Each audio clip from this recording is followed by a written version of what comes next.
ಶಾಲೆಯಲ್ಲಿ ಕೈಕೊಟ್ಟ ಬೋರ್ವೆಲ್ ಮಕ್ಕಳಿಗೆ ಕುಡಿಯಲು ಸಿಗ್ತಿಲ್ಲ ನೀರು. ಸ್ಕೂಲ್ ಟಾಯ್ಲೆಟ್ಗೆ ಬೀಗ, ಬಯಲು ಶೌಚ ಅನಿವಾರ್ಯ. ಶಿಕ್ಷಣಾಧಿಕಾರಿಗಳು ಮೌನ. ಮಕ್ಕಳಿಗೆ ಸಿಗುತ್ತಾ ಜೀವಜಲ? ನೀರು ಕೊಡಿ ಸರ್.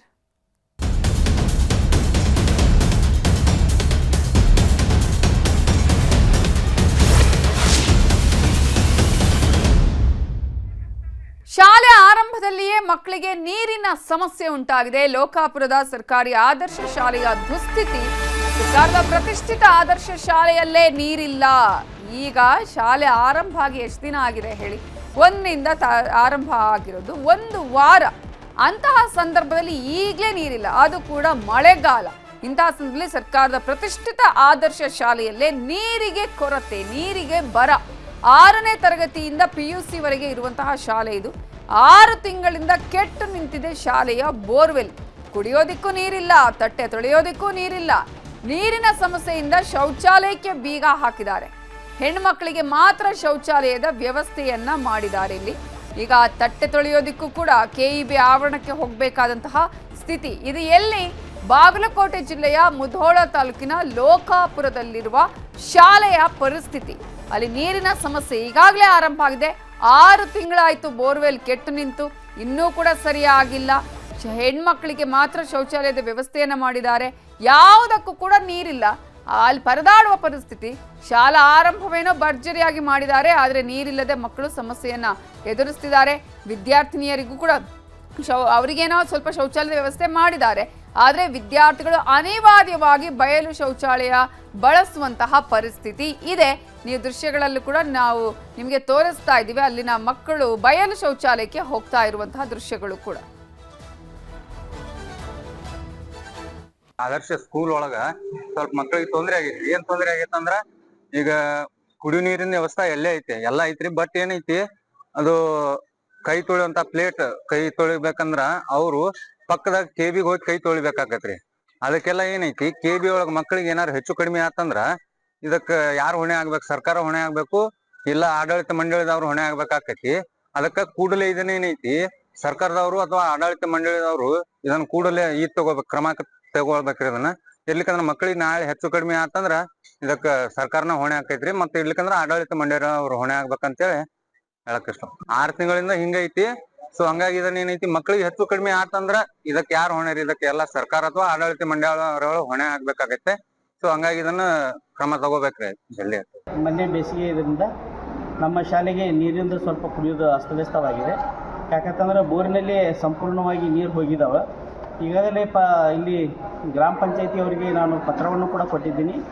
ಅವರು ತಕ್ಷಣದಲ್ಲಿ ಮಾಡಿಕೊಡ್ತಾನೆ ಅಂತ ಹೇಳಿಸಿ ಈಗ ಅದನ್ನು ಕೆಲಸನೂ ಸ್ಟಾರ್ಟ್ ಮಾಡಿದ್ದಾರೆ ಸರ್. ಈಗಾಗಲೇ ಆ ನೀರಿನ ಇಲ್ಲಲಾರದ ಸಲುವಾಗಿ ಮಕ್ಕಳು ಜಾಸ್ತಿ ಇರೋದರಿಂದ, ನಮ್ಮ ನೀರಿನ ಸ್ವಲ್ಪ ಅಭಾವ ಇಲ್ಲಿ ಹೆಚ್ಚಿರೋದ್ರಿಂದ ಇನ್ನು ಮೇಲಿಂದ ನಾವು ಅಲ್ಲಿ ಆ ಕಡೆ KEB ಕಡೆ ಹೋಗಿ ನೀರು ತುಂಬಿಕೊಳ್ಳುವಂಥದ್ದು ಏನು ಮಾಡೋದಿಲ್ಲ. ಅದಕ್ಕೆ ಮೋಸ್ಟ್ಲಿ ನಾಳೆ ಅಂದ್ರೆ ನಾವು ಮುಕ್ತಗೊಳಿಸ್ತೀವಿ ಸರ್. ಇನ್ನು ಎರಡನೇದಂತಂದರೆ ಶೌಚಾಲಯಗಳಲ್ಲಿ ಈಗಾಗಲೇ ನಾವು ಎಲ್ಲನೂ ಕ್ಲೀನ್ ಮಾಡಿದ್ದೀವಿ. ಈಗ ಕೆಲವೊಂದು ಏನಾಗ್ಯಾವತ್ತಂದ್ರೆ ಬ್ಲಾಕ್ ಆಗುತ್ತವೆ ಸರ್. ಯಾಕಂತಂದ್ರೆ ಶೌಚಕ್ಕೆ ಬಳಸ್ತಕ್ಕಂಥ ವಸ್ತುಗಳನ್ನು ಅಲ್ಲೇ ಒಗೆದು ಬರೋದ್ರಿಂದ ಅವು ಬ್ಲಾಕ್ ಆಗುತ್ತವೆ.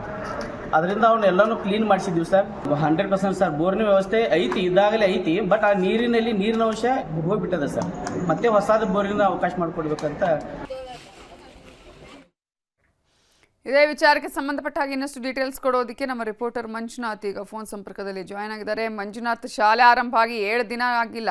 ಇಂತಹ ಸಂದರ್ಭದಲ್ಲಿ ಈಗ ನೀರೇ ಇಲ್ಲ ಅಂತ ಹೇಳಿದ್ರೆ ಅಟ್ಲೀಸ್ಟ್ ಆರಂಭ ಆಗೋ ಸಂದರ್ಭದಲ್ಲಿ ಏನೇನು ಆಗಿದೆ, ಸಮಸ್ಯೆ ಅಲ್ಲಿ ಇದೆಯಾ, ಸರಿ ಇದೆಯಾ, ವ್ಯವಸ್ಥೆಗಳಿದೆಯಾ ಅನ್ನೋದನ್ನ ನೋಡುವಂತಹದ್ದು ಕೂಡ ಇಲ್ವಾ? ಹೇಗೆ? ಖಂಡಿತವಾಗ್ಲೂ ನಮಿತಾ ಜೈನ್, ಯಾಕಂತಂದ್ರೆ ಈಗ ಬೇಸಿಗೆ ರಜೆ ಮುಗಿದ ಬಳಿಕ ಶಾಲೆ ಆರಂಭ ಆಗಿ ಕಳೆದ 3-4 ದಿನಗಳು ಮಾತ್ರ ಆಗಿರುವಂತದ್ದು. ಈ ಒಂದು ಶಾಲೆ ಆರಂಭಕ್ಕೂ ಮುನ್ನ ಶಾಲೆಯಲ್ಲಿ ಇರ್ತಕ್ಕಂತಹ ಮೂಲಭೂತ ಸೌಕರ್ಯಗಳನ್ನ ಸರಿಪಡಿಸುವಂತ ಕೆಲಸ ಅಲ್ಲಿನ ಸ್ಥಳೀಯ ಆಡಳಿತಕ್ಕೆ ಹೊಣೆ ಆಗಿರುವಂತದ್ದು. ಆದ್ರೆ ಇಲ್ಲಿ ಎಲ್ಲೊಂದ್ ಕಡೆ ಗ್ರಾಮ ಪಂಚಾಯತಿ ಅಧಿಕಾರಿಗಳಿರಬಹುದು ಮತ್ತು ಪಟ್ಟಣ ಪಂಚಾಯತಿ ಅಧಿಕಾರಿಗಳು ನಿರ್ಲಕ್ಷ್ಯವನ್ನು ತೋರಿದ್ದಾರೆ. ಏನು ಸರ್ಕಾರದ ಪ್ರತಿಷ್ಠಿತ ಶಾಲೆ, ಆದರ್ಶ ಶಾಲೆ ಅಂತಂದ್ರೆ ಇದು ಮಾದರಿಯಾಗುವಂತಹ ಶಾಲೆ. ಈ ಒಂದು ಶಾಲೆಯಲ್ಲಿ ಸುಮಾರು 800ಕ್ಕೂ ಹೆಚ್ಚು ವಿದ್ಯಾರ್ಥಿಗಳು ವಿದ್ಯಾಭ್ಯಾಸವನ್ನ ಮಾಡ್ತಾರೆ ಅನ್ನುವಂತಹದ್ದು ಮಾಹಿತಿ ಇದೆ. ಅಂದ್ರೆ 1ನೇ ತರಗತಿಯಿಂದ PUC ಸೆಕೆಂಡ್ ಇಯರ್ ವರೆಗೂ ಕೂಡ ಇರುವಂತದ್ದು. ಈ ಒಂದು ಶಾಲೆಯಲ್ಲಿ ಕುಡಿಯುವ ನೀರಿಗಾಗಿ ಇವಾಗತ್ತು ವಿದ್ಯಾರ್ಥಿಗಳು ಪರದಾಡುವಂತಹ ಪರಿಸ್ಥಿತಿ ನಿರ್ಮಾಣ ಆಗಿದೆ. ಏನು ಶಾಲೆಯಲ್ಲಿ ಬಿಸಿ ಊಟ ಮಾಡಿದ ಬಳಿಕ ಆ ತಟ್ಟೆಗಳನ್ನ ತೊಳ್ಕೊಳ್ಬೇಕು ಅಂತಂದ್ರೆ ಪಕ್ಕದಲ್ಲಿರ್ತಕ್ಕಂತಹ ಒಂದು KVಯ ಬಿಲ್ಡಿಂಗ್ ಇದೆ. ಆ ಒಂದು ಬಿಲ್ಡಿಂಗ್ ನಲ್ಲಿ ಹೋಗಿ ಅಲ್ಲಿರ್ತಕ್ಕಂತಹ ನಲ್ಲಿಯಲ್ಲಿ ಪ್ಲೇಟ್ ಅನ್ನ ತೊಳೆಯುವಂತದ್ದು ದೃಶ್ಯದಲ್ಲಿ ಕೂಡ ಸರಿಯಾಗಿರುವಂತದ್ದು. ಈ ಒಂದು KV ಅಂತಂದ್ರೆ ಅಲ್ಲಿ ಒಂದಿಷ್ಟು ನಿರ್ಬಂಧಗಳಿರ್ತವೆ, ಅಲ್ಲಿ ಯಾರು ಕೂಡ ಸಾರ್ವಜನಿಕರು ಹೋಗೋದಕ್ಕೆ ಆಗೋದಿಲ್ಲ. ಅಂತ ಒಂದು ಸಂದರ್ಭದಲ್ಲಿ ಮಕ್ಕಳು ಅಲ್ಲಿ ಹೋಗಿ ತಟ್ಟೆಗಳನ್ನು ತೊಳೆಯುವಂತದ್ದು ಎಷ್ಟರ ಮಟ್ಟಿಗೆ ಸರಿ ಅನ್ನುವಂಥದ್ದು ಇಲ್ಲಿ ಸಾರ್ವಜನಿಕರು ಪ್ರಶ್ನೆ ಮಾಡ್ತಾ ಇರುವಂತದ್ದು. ಏನಾದ್ರೂ ಅಪಾಯ ಆಗುವಂತಹ ಸಂದರ್ಭದಲ್ಲಿ ಯಾರು ಹೊಣೆ ಅನ್ನೋದನ್ನು ಕೂಡ ಇಲ್ಲಿ ಪ್ರಶ್ನೆ ಮಾಡ್ತಾ ಇದ್ದಾರೆ. ಅದರ ಜೊತೆಗೇನೆ ಶಾಲೆಯಲ್ಲಿ ಇರ್ತಕ್ಕಂತಹ ಬೋರ್ವೆಲ್ಗಳು ಸಮಸ್ಯೆ ಆಗಿ ಸುಮಾರು 6 ತಿಂಗಳು ಕಳೆದ್ರು ಕೂಡ 6 ತಿಂಗಳಿನಿಂದ ಈ ಒಂದು ಬೋರ್ವೆಲ್ ವ್ಯವಸ್ಥೆಗಳನ್ನ ಸರಿಪಡಿಸೋದಕ್ಕೆ ಇಲ್ಲಿನ ಆಡಳಿತ ಮಂಡಳಿ ಆಗಿರ್ಬೋದು ಮತ್ತು ಸ್ಥಳೀಯ ಆಡಳಿತ ಮಂಡಳಿ ಆಗಿರ್ಬೋದು ಯಾವುದೂ ಕೂಡ ಕ್ರಮಕ್ಕೆ ಮುಂದಾಗಿಲ್ಲ. ಇದು ಎಲ್ಲೋ ಒಂದ್ ಕಡೆ ನಿರ್ಲಕ್ಷ್ಯ ತೋರಿದಾನೆ ಅನ್ನೋಂಥದ್ದು ಇಲ್ಲಿ ಆರೋಪಗಳು ಕೇಳಿ ಬರ್ತಾ ಇರುವಂತದ್ದು. ಅದರ ಜೊತೆಗೆ ಏನಂತಂದ್ರೆ ಸದ್ಯಕ್ಕೆ ಈಗ ಬೇಸಿಗೆ ಸಂದರ್ಭದಲ್ಲಾದ್ರೂ ಕೂಡ ಏನು ಶಾಲೆ ರಜೆ ಇತ್ತು, ಆ ಒಂದು ಸಂದರ್ಭದಲ್ಲಿನೇ ಅಲ್ಲಿ ಹೊಸದಾಗಿ ಬೋರ್ವೆಲ್ಗಳನ್ನ ಹಾಕುವಂತದ್ದಾಗಿರ್ಬೋದು, ಅಲ್ಲಿರ್ತಕ್ಕಂಥ ಶೌಚಾಲಯಗಳನ್ನ ರಿಪೇರಿ ಮಾಡುವಂತದ್ದಾಗಿರ್ಬೋದು, ಇವೆಲ್ಲವನ್ನೂ ಕೂಡ ಮಾಡಬೇಕಾಗಿತ್ತು. ಸದ್ಯಕ್ಕೆ ಇದೀಗ ಕುಡಿಯುವ ನೀರಿನ ಜೊತೆಗೆ ಅಲ್ಲಿರ್ತಕ್ಕಂತಹ ಮಕ್ಕಳಿಗೆ ತಟ್ಟೆಗಳನ್ನ ತೊಳೆದುಕೊಳ್ಳೋಕ್ಕೂ ಕೂಡ ಬಳಸೋದಕ್ಕೆ ನೀರಿಲ್ಲದಂತ ಪರಿಸ್ಥಿತಿ ಇದಾಗಿದೆ. ಅದರ ಜೊತೆಗೆ ಶೌಚಾಲಯದಲ್ಲೂ ಕೂಡ ನೀರು ಇಲ್ಲದೆ ಇರೋದಕ್ಕಾಗಿ ಶೌಚಾಲಯಕ್ಕೆ ಬೀಗ ಹಾಕಿದಂತ ಪರಿಸ್ಥಿತಿ ಕೂಡ ಇರುವಂತದ್ದು. ಇಂಥ ಒಂದು ಪರಿಸ್ಥಿತಿಯಲ್ಲಿ ಸ್ಥಳೀಯ ಗ್ರಾಮ ಪಂಚಾಯತಿ ಅಧಿಕಾರಿಗಳು ಈ ಒಂದು ಸಮಸ್ಯೆ ಬಗ್ಗೆ ಗಂಭೀರವಾಗಿ ಪರಿಗಣಿಸದೆ ನಿರ್ಲಕ್ಷ್ಯವನ್ನು ತೋರ್ತಾ ಇದ್ದಾರೆ. Namita Jain. Okay, thank you Manjunath ಡೀಟೇಲ್ಸ್ಗೆ.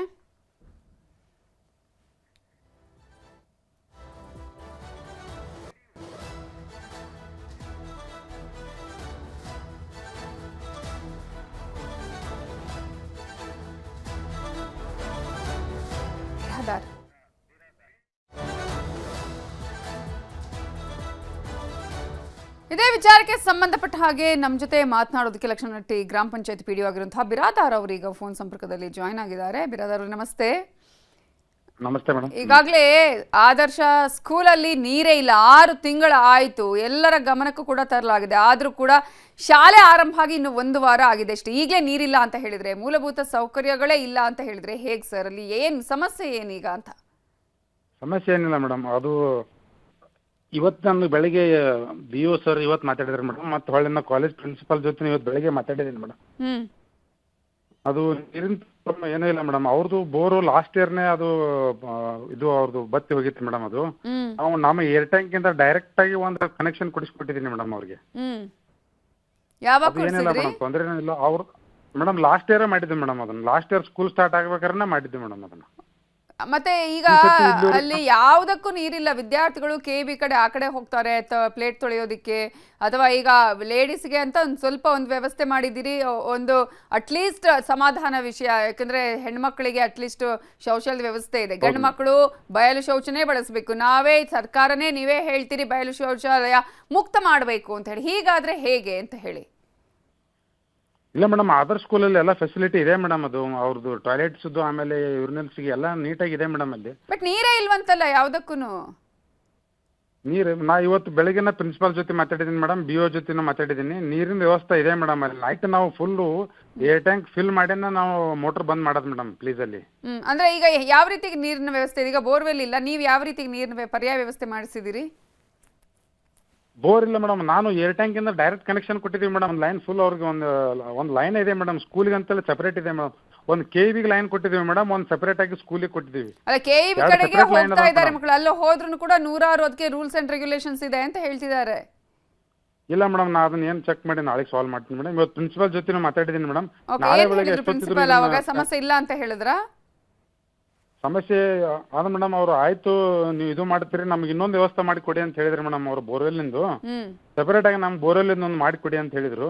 Sir ಅದನ್ನ ನೋಡ್ತೀನಿ ಸರ್, ನಾಳೆಗೆ ಬೆಳಗ್ಗೆ ಮಾತಾಡಿ ಸರ್ ಮಾತಾಡಿ ಒಂದು ಅದನ್ನ ಪರಿಹಾರ ಮಾಡೋಣ ಸರ್ ಅಂತ ಹೇಳಿದ್ದೀನಿ ಮೇಡಮ್. ಮಾತಾಡಿ ಸ್ಕೂಲ್ಗಳಲ್ಲಿ ಬಹಳ ಇಂಪಾರ್ಟೆಂಟ್ ನೀರಿನ ವ್ಯವಸ್ಥೆ. ಹಾಗಾಗಿ ಈಗ ಒಂದ್ ಕಡೆ ಬಿಸಿ ಊಟದ ವ್ಯವಸ್ಥೆನೂ ನೀವು ಮಾಡಿಸ್ತೀರಿ, ಮತ್ತೊಂದ್ ಕಡೆ ಮಕ್ಕಳೇ ಬಾಕ್ಸ್ಗಳಲ್ಲಿ ತಗೊಂಡ್ಬಂದ್ರು ಕೂಡ ಅದನ್ನು ತೊಳೆಯೋದಕ್ಕೂ ನೀರಿಲ್ಲ, ಕುಡಿಯೋದಕ್ಕೆ ನೀರಿಲ್ಲ, ಶೌಚಾಲಯಕ್ಕೆ ನೀರಿಲ್ಲ ಅಂತ ಹೇಳಿದ್ರೆ, ಜೊತೆಗೆ ಆ ಸಂದರ್ಭದಲ್ಲಿ ಗಿಡ ಮರಗಳಿಗೂ ಕೊಡ್ಬೇಕು, ಅಟ್ಲೀಸ್ಟ್ ಅವುಗಳಿಗೆ ಹೋಗ್ಲಿ ಕುಡಿಯೋದಕ್ಕಾದ್ರೂ ನೀರು ಬೇಕಾಗುತ್ತಲ್ಲ. ಇಂತಹ ಒಂದು ವ್ಯವಸ್ಥೆ ಬೇಕು ಅನ್ನುವಂಥದ್ದು ನಿಟ್ಟಿನಲ್ಲಿ ನಾಳೆ ನೀವು ಹೋಗ್ತೀನಿ ಅಂತ ಹೇಳಿದ್ರಿ, ಆದಷ್ಟು ಬೇಗ ಇನ್ನೊಂದಷ್ಟು ಪರ್ಯಾಯ ವ್ಯವಸ್ಥೆ ಮಾಡಿ ಅಂತ ನಾವು ಕೇಳ್ಕೊಳ್ತಾ ಇದ್ದೀವಿ. Thank you so much Biradar ಅವರೇ, ನ್ಯೂಸ್ 18 ಜೊತೆ ಮಾತನಾಡಿದ್ದಕ್ಕಾಗಿ.